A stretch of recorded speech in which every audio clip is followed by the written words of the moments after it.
நாம் முதல் பேரன் சபையில் இருக்கணும்னா நமக்கு தகுந்த குணங்கள் நமக்குள்ள வேணும்.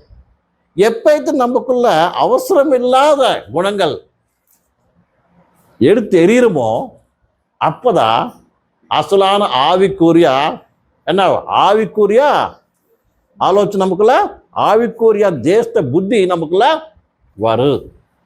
கர்த்தருக்கு பயமும் உண்டாகட்டும். அதுக்காக பாருங்க, முதலாவது 1 கொரிந்தியர் 14வது அதிகாரம் 20வது வசனத்தை வாசிங்க. சகோதரரே நீங்கள் புத்தியிலே குழந்தைகளா இருக்காதிருங்க. துர்குணத்திலே குழந்தைகளாயும் புத்தியிலோ தேறினவர்களாயும் இருங்கள். போது என்ன சொல்றீங்க? நம்ம எதுல இருக்கணுமாமா? புத்தி விஷயத்துல எப்படி இருக்கணுமாமா? பெரியவங்களா இருக்கணுமாமா.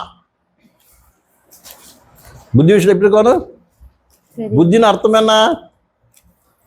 நல்லது கெட்டது அறிகிற ஒரு குணம். எது செய்யணும், எது செய்யக்கூடாது, புரியுதா? அது என்ன யாருக்கு அறிஞ்சிருக்கணும்? விசுவாசியம் நம்ம அறிஞ்சிருக்க வேண்டிய அவசரம் இருக்கிறது. நம்ம பேர்த்துக்கு இன்னைக்கு எது செய்யணுமோ எது செய்யக்கூடாதோ, எது மதிப்புள்ளதோ எது மதிப்பு இல்லாததோ அர்த்தம் புரிஞ்சா நம்ம பேர்த்துக்கு தெரியறது இல்லை. சொல்றது புரியுது எல்லாத்துக்கும் கூட? விசுவாசம் நம்மளுக்கு எது தெரியுதுல்ல? எது செய்யணும் எது செய்யக்கூடாது, என்ன பேசணும் என்ன பேசக்கூடாது, எது மதிப்புள்ளது எது மதிப்பு இல்லாதுன்னு அநேகருக்கு என்ன அந்த புத்திங்கிறது இல்லை. உதாரணத்துக்கு நீங்க சொல்றாரு புத்தி விஷயத்துல எப்படி இருக்கணுமாமா?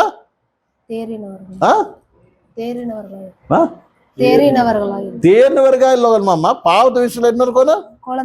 குழந்தைகளா இருக்கணும். இப்ப குழந்தைங்க தெரியுமா? குழந்தைங்களுக்கு என்ன தெரியும்? ஒரு வெளியேற பெற்ற ஒரு பொருள் அவன் கையில கொடுத்தா அவன் என்ன பண்ணுவான்? ஜாக்கிரதை வச்சிருப்பானா? வச்சிருக்க மாட்டான். உங்கள் பிள்ளைங்களுக்கு செல்ஃபோன் கொடுப்பீங்க. எத்தனை செல்ஃபோன் உடஞ்சிருக்குது? கொஞ்சம் பேருக்கு கொடுப்பீங்களா? செல்ஃபோன் கொடுத்துருவாங்க பிள்ளைங்களுக்கு. அவன் என்ன பண்ணுவான்? பார்த்துட்டு காருக்கு தப்பு உடச்சிருந்துருவான். அவனுக்கு அது மட்டும் மதிப்பு தெரியாது. அதே மாதிரி நாம கூட எத்தனை வருஷம் நம்மளுக்கு கர்த்தர் கொடுத்தா என்ன சொல்லுவாங்க, அந்த அந்த தாய் என்ன சொல்லுவாங்க, அந்த ஸ்தானத்தை நாம இழந்து போயிருக்கிறோம். எத்தனை நம்ம கர்த்தர் கொடுத்த தாய் என்ன பண்ணிருக்கிறோம்? நம்ம அல்பமான விஷயத்துக்கு நம்ம என்ன பண்ணிருக்கிறோம்? இழந்து போயிருக்கிறோம். எதுக்கு தெரியுமா? எதுக்கு? நம்ம என்ன ஆவிக்குரிய வாழ்க்கையில் என்ன இருக்கிறோம்? குழந்தைங்களா இருக்கிறோம். உதாரணத்துக்கு யாசாவை பற்றி நம்மளுக்கு எல்லாருக்கும் தெரியும். யாசாவு யாரு? ஜேஷ்ட புத்திரன் இல்லையா? அது அவன் கஷ்டப்பட்டு சம்பாதிச்சது கிடையாது. புரிஞ்சா? கஷ்டப்பட்டானா ஜேஷ்டத்துக்காருக்கு? கர்த்தர் கிருபைனால என்ன பண்ணா? ஜேஷ்டனா வந்தான். அந்த ஜேஷ்ட ஆசீர்வாதம் உன்னதமானது. அந்த காலத்தில் பார்த்தோம்னா வீட்டில் பிறந்த ஜேஷ்டனுக்கு தான் என்ன எல்லா அதிகாரம் அவனுக்கு தான் இருக்கு. மிகத்தால யார் பாரு? ஒரு வேலைக்காரன் மாதிரி தான் வீட்டில். பெரியவங்க சொன்னது எல்லாமே கேட்கணும். அந்த ஒரு பாக்கியம் அவனுக்கு கிடைச்சிச்சு. வேணா அந்த ஜேஷ்ட புத்திரனையோட மதிப்பைய காப்பாற்றுக்கிற ஒரு ஞானம் அவர்கிட்ட இல்லை. அவன் மைண்டுக்கு அவன் மனசுக்கு எது பெருசா இருந்துச்சு? அவனுக்கு மதிப்பெருதா இருந்துச்சு. அவன் பார்வைக்கு எது மதிப்புள்ளதா தெரிஞ்சு? சாப்பாடு. மனசு என்ன பசிதான்.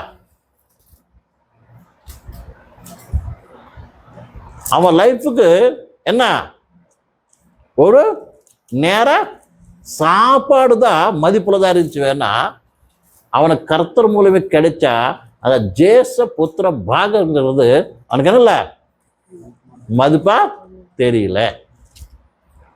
நீ நாம கூட இந்த உலக ரீதியை நான் பார்க்கும்போது நாம யாரு பிள்ளைங்க, நாம நம்பி இருக்கிறவங்க யாரு, அவர் எப்படி நம்மளைய பாதுகாப்பு நம்மளை பண்றாரு அப்படின்னு நாம் என்ன பண்ணல, ஆலோசனை பண்ண முடியல.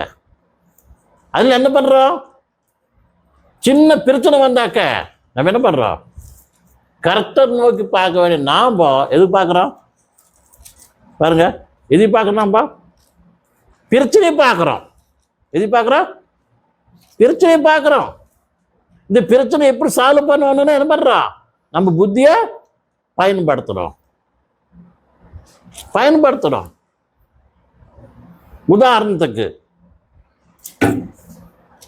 இப்போ காசு பிரச்சனை வந்துச்சு, உதாரணத்துக்கு சொல்றேன் நான்.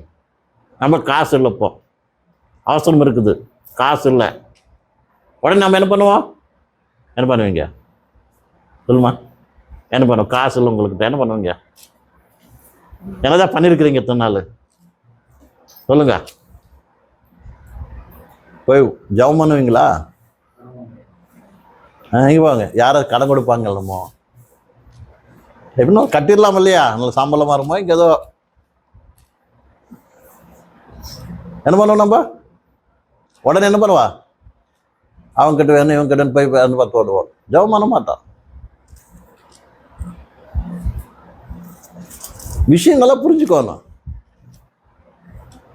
என்னால அந்த பசி தீர்த்துக்கோ நீ பின்னால. அதான் அவனுக்கு சாப்பாடு பசி, உனக்கு என்ன பசி, காசு பசி. தீர்த்துக்க என்ன பண்ணுவேன், கடன் பண்ணுவேன், வட்டிக்கு வாங்குவேன், என்ன பண்ணுவேன், உங்களுக்கு போய் கேட்பேன். உனக்கு வந்த பிரச்சனை கருத்துக்கு தெரியாதா, தெரியாதா, அது இன்னொரு விஷயம் நல்லா ஆலோசனை பண்ணணும். அந்த பிரச்சனை வந்தது இயேசு கிறிஸ்து மூலமாக தான், தேவன் மூலமாக தான், அது தெரியும் உனக்கு இல்லையா. நம்ம தேவன் நீதிமானிய பரிசீலனை பண்ணுறவர். ஹல்லேலூயா, ஹல்லேலூயா. நம்ம தேவன் என்ன பண்ணுவாரு, வச்சனம் கேட்குற இந்த வச்சனம் பிரகாரம் நடக்கணும் அப்படி நினச்சிக்கும் போது உண்மையாக நடப்பியா நடக்க மாட்டேங்க கர்த்தர் என்ன பண்ண வரும்யா, நிச்சயமாக பரிசீலனை பண்ணுவார்.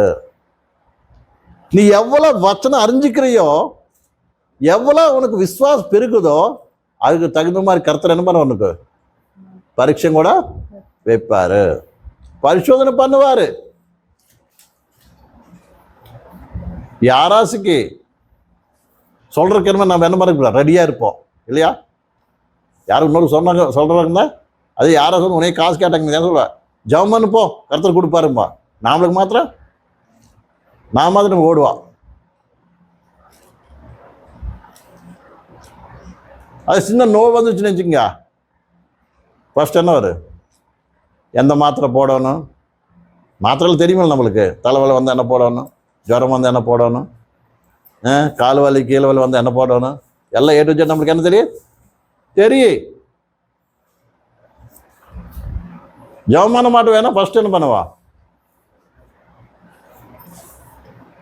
நான் சொல்லுறேன் பொய்யா, எதா இருந்தாலும் ஃபர்ஸ்ட் நம்ம எங்கே போவா, ஃபர்ஸ்ட் என்ன பண்ணுவா, நம்ம புத்தி தான் உபயோகம் பண்ணுவோம். நம்ம பிரச்சனை இதுதான் பெருசு. இன்னொருத்துக்கு என்ன சொல்லுவோம், ஏசுனா நல்லா பண்ணிடுவோம் உனக்கு. ஃபர்ஸ்ட் உனக்கு அந்த அனுபவம் இருக்குதா, ஃபர்ஸ்ட் உனக்கு அந்த அனுபவம் இருக்குதா, ஏசுனாதோட நல்லா பண்ண அனுபவம் இருந்தாக்கா அப்படி என்ன பண்ண முடியும், இன்னொருத்துக்கு சொல்ல முடியும். எதுக்கு விஷயம் சொல்றேன்னா, நாம் என்ன நம்ம வாழ்க்கைக்கு எது மதிப்புள்ளதோ தெரியுது. நம்ம என்ன பண்ண விசுவாசிகம் சொல்லுவோம், நம்ம விசுவாசமே அதில் கஷ்டம் சொல்றது, தேவன் மேல நம்மளுக்கு இருக்கிற விசுவாசம் எப்பேற்படுதாமா, விலையாரப்பட்ட விசுவாசம் சொல்லுது. எந்த விசுவாசம் అయితే கர்த்தர் மேல வச்சிருக்கிறியோ அது விலையேறப்பட்ட விசுவாசம். அந்த விசுவாசம் என்ன பண்ணணும்? காத்துக்கணுமே இல்லையா? அது விசுவாசத்தை நடக்கணுமே இல்லையா? அது விசுவாச பிரகாரம் பேசணுமா இல்லையா? அதனால வசனம் சொல்ல நீதிமான் விசுவாசம் மூலியமா பிழைப்பான் அப்படின்னு அர்த்தம் என்ன? விசுவாசம் பிழைக்கிறது அர்த்தம் என்ன சொல்லுங்க, உங்களுக்கு என்ன புரியுது சொல்லுங்க. நீதிமான் விசுவாசம் மூலியமா பிறப்பான், என்ன பிழைப்பான் என்ன அர்த்தம் சொல்லுங்க. பிழைக்கிறது என்ன, பிழைக்கிறது என்ன? நாங்க அப்படி பிழைக்கிறோம், நாங்க இப்படி பிழைக்கிறோம், அப்படி பிழைக்கிறோம், அவங்க பிழைக்கிற கூட மாட்டேங்கிறாங்க. இதெல்லாம் வார்த்தைக்கு பேச முடியாது. நம்ம பிழைக்கிறது அர்த்தம் என்ன? நாம இந்த உலகத்துல அனுதினம் வாழ்ற வாழ்க்கை அதான பிழைக்கிறது அர்த்தம் என்ன? 4 நாள் இந்த உலகத்தில் நாம என்ன வாழ்ற வாழ்க்கை இல்லை, நாம் போடுற ஒரு ஸ்டெப்ஸ், ஒரு அடி, அதுதான் வாழ்க்கைண்ணா. நீ கர்த்தராக இயேசுவை நம்ப நீ ஒரு அடி எப்படி போடுற? நீ வாழ்ற வாழ்க்கை எப்படி வாழ்ற? கர்த்தர் மேல ஆதாரப்பட்டு வாழ்றியா இல்ல சொந்தமா நீ வாழ்றியா? கர்த்தர் ஆதாரப்பட்டு வாழ்றியா நீ சொந்தமா வாழ்றியா? சொல்லுங்க. புரியுது உங்களுக்கு எல்லாத்துக்கும்? நீதிமான் விசுவாசமுலே பிழைப்பான் அப்படின்னு அர்த்தம் என்ன? நீ போடுற ஒரு அடி கூட ஏசுநாதர் எனக்கு இருக்கிறார், இல்லாட்டி ஏசை கேட்டு கர்த்தாவே நான் எப்படி நடக்கணும், இந்த பிரச்சனை இருக்குது, இந்த குறைகள் இருக்குது, நான் என்ன பண்ணணும், எப்படி நடக்கணும் எனக்கு கற்றுக் கொடுக்க சகாயம் பண்ணுங்க. கர்த்தர் நடத்துவார் என்று என்ன பண்ண? நீ ஒரு அடி, ஒரு வார்த்தை, நம்ம வாய்க்குள்ள வர வார்த்தை கூட எப்படி இருக்கணும்? அதான் சொல்ல விசுவாசத்தோட பேசுறதாங்க சொல்ற பவுல். வார்த்தை எந்த வார்த்தை வரும் நமக்குள்ள இருந்து? விசுவாச வார்த்தை வரணும். அந்த விசுவாச வார்த்தை நீ பேசும்போது அவத்துல இருக்கிற அந்த பக்கம் இருக்கிறவங்க கூட என்ன வருவனு கூட விசுவாசம் வரும். அல்லேலூயா, அல்லேலூயா, அல்லேலூயா. நேத்து இந்த 2-3 நாள் 2 நாளுக்கு இருந்த ஆந்திராவில் ஒரு பாஸ்டரை சாவடிச்சுட்டாங்க. நேத்து அவரோட நல்லடக்கமாச்சு. நேத்து தானே அவங்க சம்சாரம், அவங்க பிள்ளைங்க நின்று என்ன சாட்சியம் சொன்னாங்க தெரியுமா? அவரு கர்த்தர் அவரோட என்ன பண்ணாரு, எடுத்துக்கிட்டாரு. எங்களுக்கு யாரு மேல என்ன இல்லை, பகை இல்லை, யாருக்கு இல்லை, கர்த்தர்ன்னு சொன்னாரு. அவரோட பிழைச்சிருந்தாங்க கூட அவர் என்ன சொல்லுவார், மன்னிக்க சொல்லுவாரு. அதான் நாங்கள் மன்னிச்சிட்டோம்.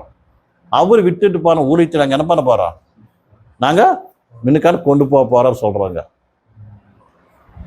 நாமளா இருந்தா நாமளா என்ன பண்ணா, நம்மள யாரும் ஒரு அடி அடிச்சுட்டாங்கன்னாக்க நம்ம வாய்க்குள்ள என்ன வருங்க? நீ யாராவது அடிச்சுட்டாங்க, ஒரு அடி போட்டாங்கன்னு வச்சுக்க, என்ன பண்ணுவேன்? என்ன வார்த்தை ஒரு இருந்து என்னமோ என்ன வருது எங்களுக்கே தெரியாது இல்லையா? என்ன நம்மளுக்கு என்ன தெரியாது. சின்ன பிரச்சனை நமக்குள்ள வந்துருச்சுன்னா நம்ம மனசுக்குள்ள என்னென்ன ஓடுதோ நம்மளுக்கே தெரியாது இல்லைங்களா?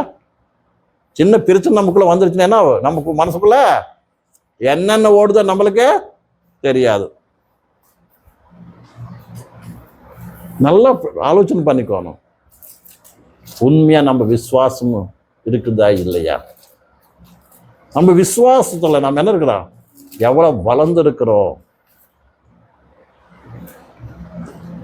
நல்லா இருக்கும்போது கர்த்தருக்கு ஆராதனை பண்ணுறதோ, சோத்திரம் சொல்றதோ, அது பண்ணுறது, இது பண்ணுறது, சாட்சி சொல்றது, இது இல்லை பெருசு.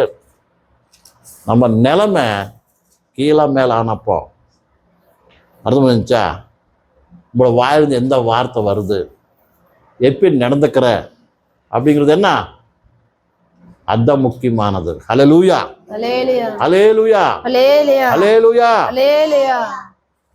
கர்த்தர் எதிர்பார்க்கிறார் தெரியுமா?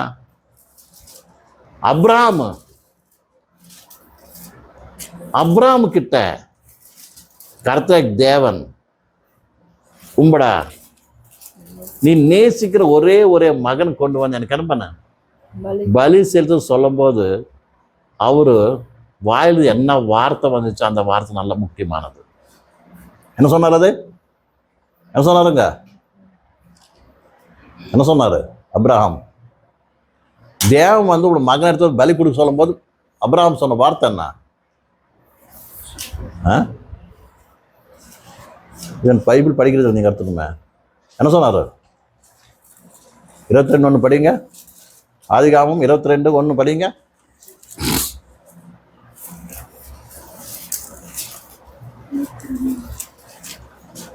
இந்த காரியங்கள் நடந்த பின்பு தேவன் ஆபிரகாமை சோதித்தார். எப்படி எனில் அவர் அவனை நோக்கி ஆபிரகாமே என்றார். அவன் இதோ அடியேன் என்றார்.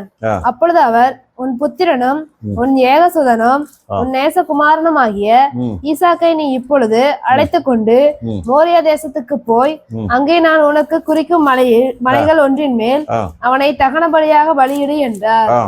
ஆபிரகாம் அதிகாலையில எழுந்து தன் கழுதையின் மேல் சேணம் கட்டி சித்தம் பிரபான்னு சொல்றது இல்லையா தமிழ்ல? பலி வாசிங்க, ஃபர்ஸ்ட் வசனம் வாசிங்க. 22:1. இந்த காரியங்கள் நடந்த பின்பு தேவன் ஆபிரகாமை சோதித்தார். எப்படி எனில் அவர் அவனை நோக்கி ஆபிரகாமே என்றார். அவன் இதோ அடியேன் என்றார். தமிழ் ஸ்டார்டிங்ல இருக்குது, தெலுங்குல வந்து லாஸ்ட்ல இருக்குது. எல்லாம் சொன்ன பொறுப்பாடு இருக்குது. தெலுங்குல வாசிங்க. ఆ సంగతులు జరిగిన తర్వాత దేవుడు అబ్రహామును శోధించెను. ఎట్లనగా ఆయన అబ్రహామా అని పిలువగా అతడు చిత్తము ప్రభువా అని. கர்த்தர் என்ன பண்ணாரு? கூட சித்தம் சொன்னார். அப்படின்னு அர்த்தம் என்ன? நீ என்ன சொல்றியோ அது நான் செய்கிறேன், அவ்வளவுதான். அது பண்ணிச்சா? அப்புறம் என்ன பண்ணாரு? எப்போ கர்த்தர் பேசினாரோ அப்படின்னா விஷயம் சொல்லாதுக்கு முன்னே என்ன பண்ணிட்டார் அவரு? சித்தம் நான் சொல்றபடி கேட்கிறேன். ஒரு விஷயம் நான் உங்களோட அடிமை, நான் சொல்றது கேட்கறேன், நீ சொல்றது கேட்கறேன், அதானே? ஹல்லேலூயா. என்ன பண்ணாரு? நான் என்ன பண்றேன்? உங்களோட அடிமை, நீ என்ன சொன்னிய கேட்கிறேன். சொன்ன மாதிரி என்ன பண்றது அவரு? செஞ்சாரு இல்லையா? கர்த்தர் செய்யறதுக்காக 3 நாள் டைம் கொடுத்தாரு. எத்தனை நாள் டைம் கொடுத்தாரு அவருக்கு? 3 நாள் டைம் கொடுத்தாரு. எந்தக்கு 3 நாள் பிரயாணம் பண்ணி போக சொன்னாரு. மத்தியில மனசு மாற்றி பரிசீலனை பண்றாரு. நாம கொஞ்சம் வருஷத்துக்கு வச்சனம் கேட்டத என்ன சொல்லுவோம் நம்ம? ஓகே பிரபா மிருபா. 2 நாள் 3 நாள் 4 நாள் கலைஞ்சது என்ன ஆயிரு? அசல அது மனசுலயே இருக்காது நமக்குள்ள. நம்ம எத்தனை சொல்லிக்கிறோமோ கர்த்தர்கிட்ட அது மனசுக்குள்ளே நமக்குள்ள இருக்காது.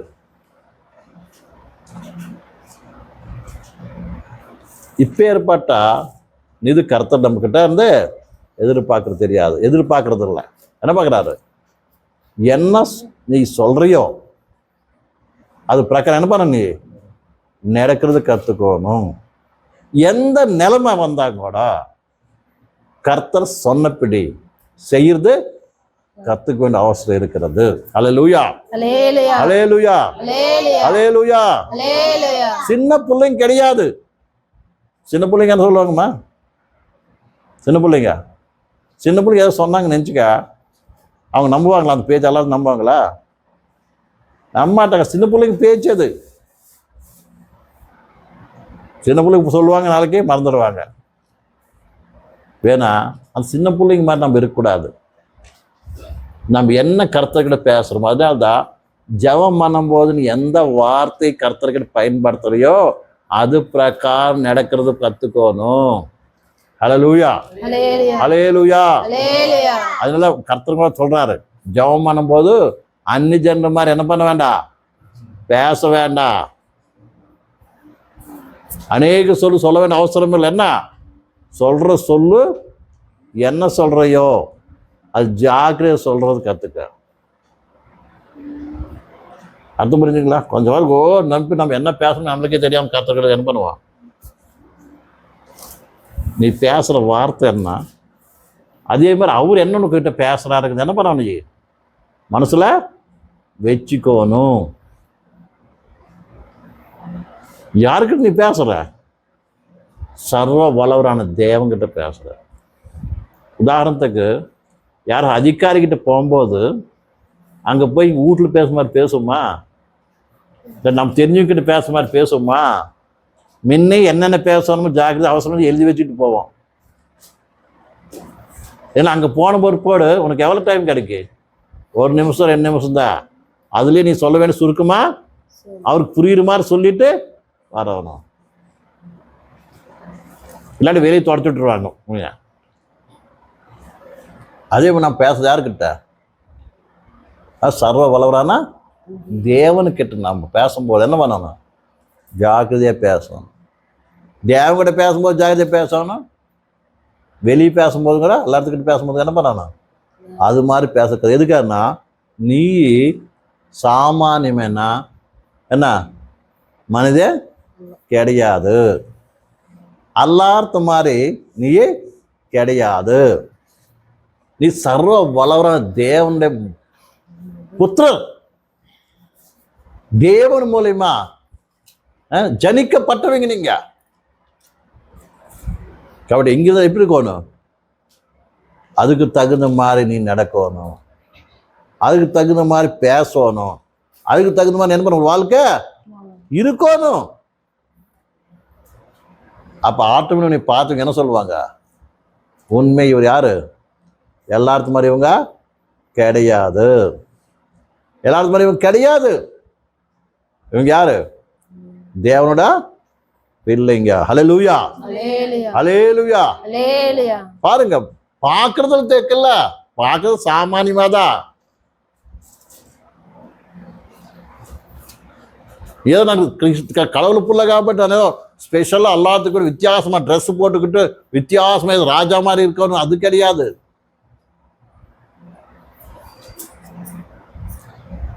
உங்களுடைய வாழ்க்கை பார்த்தவங்கன்னு சொல்லணும். நீ யாரு? கடவுளோட பிள்ளைங்க. அப்ராம் கிட்ட அந்த நாட்டு ராஜா வந்து என்ன பண்ணாரு? நீ எங்க மத்தியில யாரா இருக்கிற? மகாராஜாவா இருக்கிற அப்படிங்கிறாரு. இவர் வந்து அவர் கால் மேல உழவுறாரு. இதெல்லாம் சம்சாரத்துக்கு என்ன வேணும்? கடக்கம் பண்றதுக்கு இடம் வேணும்னு அவர் என்ன சொல்றாரு? ஓடி வந்து, ஐயா நீ எங்க மத்தியில ராஜாவா இருக்கிற, வேற சொல்லு, என்ன வேணும்னு கொடுத்துரு நானு அப்படின்னு சொல்றாரு. அப்படின்னா அப்ராம் கிட்ட என்ன இருக்குதுன்னு பார்த்து அவரைய ராஜாவா சொல்றாங்க. சொல்லுங்க, என்ன பார்த்து ராஜாவா சொல்றாங்க? பெரிய அரண்மனை கட்டி வச்சிருக்கிறாரா? சொல்லுங்க. பெரிய பட்டாளம் தயார் பண்ணி வச்சிருக்கிறாரா? என்ன இருக்குது அவர்கிட்ட? ஒரு குடாரத்தில் நிவாசம் பண்ணிட்டு இருக்கிறாரு.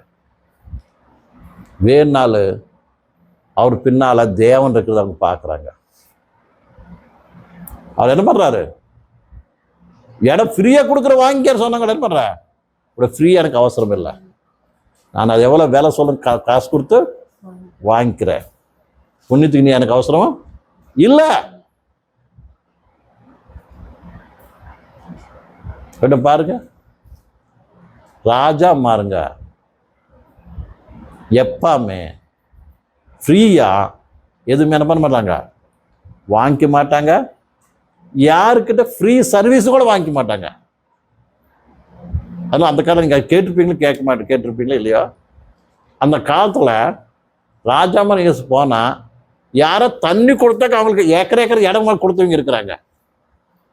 அவங்களுக்கு என்ன, ஊரில் போகுது யாரும் தண்ணி கொடுத்தாங்க நினச்சிக்கா, அந்த தண்ணி கொடுத்து கூட அவங்களுக்கு சும்மா விடலாம். அதில் கொஞ்சம் ஏக்கரை இடமும் என்ன பண்ணியிருக்கிறாங்க, எழுதி கொடுத்துருக்குறாங்க.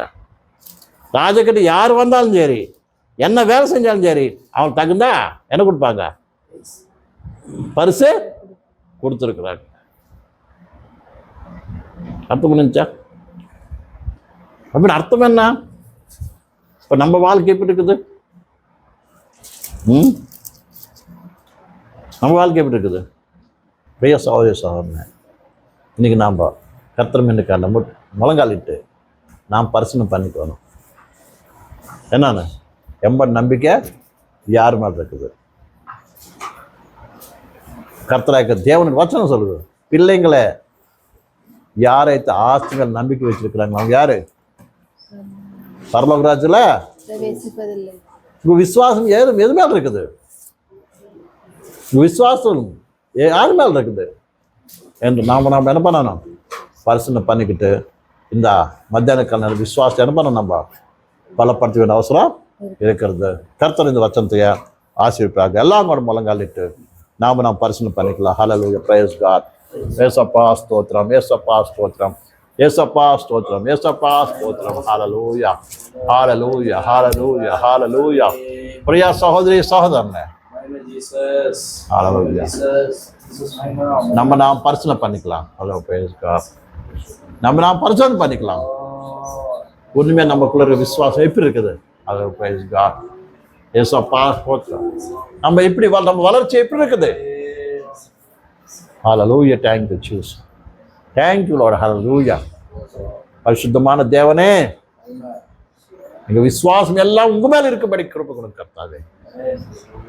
அப்ரஹாம் விசுவாசம் எப்படி இருக்குதோ, ஐயா யோபேட விசுவாசம் எப்படி இருக்குதோ, ஹல்லேலூயா. சப்தக்கு மேஷிக்கவுடைய விசுவாசம் எப்படி இருக்குதோ கர்த்தாவே, பூர்ணமா எங்க விசுவாசம் எல்லாம் உங்க மேல வச்சிருக்கு. சாயமான கர்த்தாவே, நீதிமான் விசுவாசம் மூலம் பிழைப்பான் என்று சொன்ன வார்த்தை படிக்கை எங்க எல்லாரும் விசுவாசம் பிழைக்கிறதுக்கு ரொம்ப கொடுங்க. ஹல்லேலூயா, பிரயோகம். ஏசப்பா ஸ்தோத்திரம், ஏசப்பா ஸ்தோத்திரம், ஏசப்பா ஸ்தோத்திரம். எங்களாவது விசுவாசத்துல வளரும்படி கொடுங்க கர்த்தாவே. இன்னைக்கு என்னோ விஷயத்துல நான் கவலைப்பட்டு கொண்டு இருக்கிற கர்த்தாவே, பயப்பட்டு கொண்டு இருக்கிற கர்த்தாவே, ஹல்லேலூயா. எங்களோட பயமனை எடுத்துருங்க கர்த்தாவே. ஹல்லேலூயா. பயத்தை எடுத்துங்க கர்த்தாவே, அவிசுவாசத்தை எடுத்துங்க கர்த்தாவே. ஹல்லேலூயா. எங்க மனசு பரிபூர்ண உங்க மேல நம்பிக்கை வச்சு உன்னைய பார்த்து உங்களோட அடிப்படை நடக்கிறதுக்கு ரொம்ப கொடுங்க. ஹல்லேலூயா. ஏசப்பா நன்றி, ஏசப்பா நன்றி, ஏசப்பா. ஹல்லேலூயா. விசுவாசத்தை பலப்படுத்து கர்த்தாவே. ஹல்லேலூயா. ஐயா, அது விசுவாசத்தினால வாழ்றதுக்கு, விசுவாசத்தினால நாங்கள் பேசுறதுக்கு, விசுவாசம் மூலியமா நாங்கள் நடக்கிறதுக்கு ஐயா எங்களை பலப்படுத்துங்க ஏசப்பா. எங்களை வளர்ச்சி பண்ணுங்க கர்த்தாவே. ஹல்லேலூயா. எங்க விசுவாசத்தை நாங்கள் பரிசீலனை பண்ணிக்கிட்டு கிருபை கொடுங்க கர்த்தாவே. ஸ்தோத்திரிக்கிறோம். ஹல்லேலூயா. எங்க விசுவாசத்துல குறைவுகளை தீர்த்து கர்த்தாவே. ஹல்லேலூயா. சரியான பாதையில சரியான விஷயத்துல எங்க விசுவாசம் இருக்கும்படிக்கு கிருபை கொடுங்க கர்த்தாவே. ஸ்தோத்திரிக்கிறோம். ஏசப்பா நன்றி, ஏசப்பா நன்றி, ஏசப்பா ஸ்தோத்திரம், ஏசப்பா ஸ்தோத்திரம். பரிசுத்தமான தேவனே ஸ்தோத்திரிக்கிறோம்.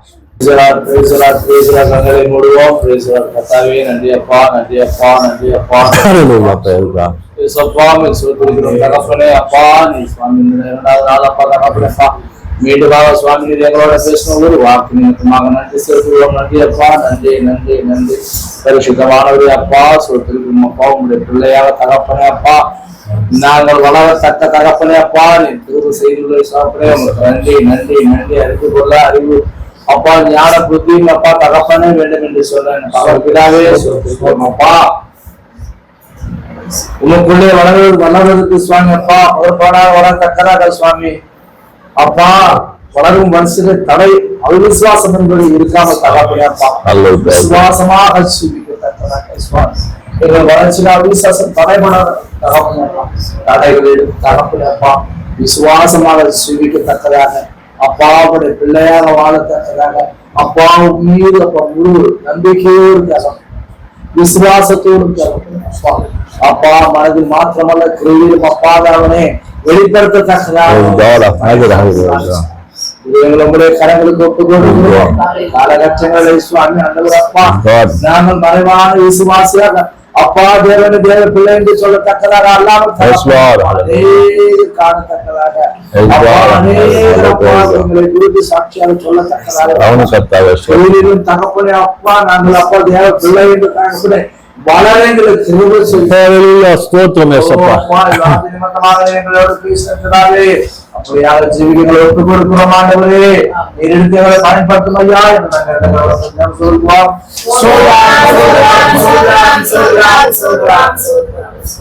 ஜெபம் செய்து கொள்வோம். பரிசுத்தமான எங்கள் பிதாவே, நீர் சொல்லியிருக்கிறோம். அப்பா அப்படியாக மீண்டும் இரண்டாம் நாள் சுவாமி அப்பா மூலியமாக நீர் எங்களோட பேசுற ஒவ்வொரு வாக்கு அப்பா உங்களுக்கு நன்றி சொல்லுவோம். நன்றி நன்றி நன்றி நன்றி கர்த்தாவே சுவாமி. உலகில் வாழ்கிற நாங்கள் சுவாமி இது மீது தகப்பனே அப்பா நம்பிக்கை வைக்காம கர்த்தாவே மீது நம்பிக்கை வைத்து தகப்பனே வளர கிருபை செய்யும் அப்பா. உன் பிள்ளையாக வளர நாங்க ஒப்பு கொடுத்திருக்க சுவாமி அப்பா. அவர் விசுவாசம் என்று ஒரு தடை எங்களை நிறுத்தினார். அப்பா விசுவாசமா கரங்களுக்கு ஒப்பு கொடுக்கிறோம் சுவாமி. உலகில் வாழும் ஒவ்வொரு வினாடி கூட அப்பா நாங்கள் மறைவான விசுவாசிகள் அல்ல அப்பா சொல்லி மல்லோடு மறுத்து கொள்ளத்தக்க தொழிலும் அப்பா எவனே பரிசுத்த தேவனுடைய பிள்ளையாக ஜீவிக்கத்தக்க அப்படியே கேட்ட ஒவ்வொரு பிள்ளை முத்திருக்க அப்பா ஆசீர்வதி அப்பா. உங்களுடைய நாம மகிமை நிமித்தமா இந்த கடைசி காலகட்டம் அப்பா அநேக சாட்சியம் அப்பா நடைபெற்ற முறை குறைகளை தீர்த்து ஆசீர்வதி அப்பா. தகப்பனை நாங்கள் மாலை கூட வேற அனைத்து முறை கரங்களுக்கு ஒப்புக் கொடுத்தோம். அனைவரும் ஆசீர்வதி நடத்துமான இயேசு கிறிஸ்து நாமத்தில் கேட்டு வேண்டிக் கொள்கிறோம். எங்கள் நல்ல பிதாவே. ஆமென்.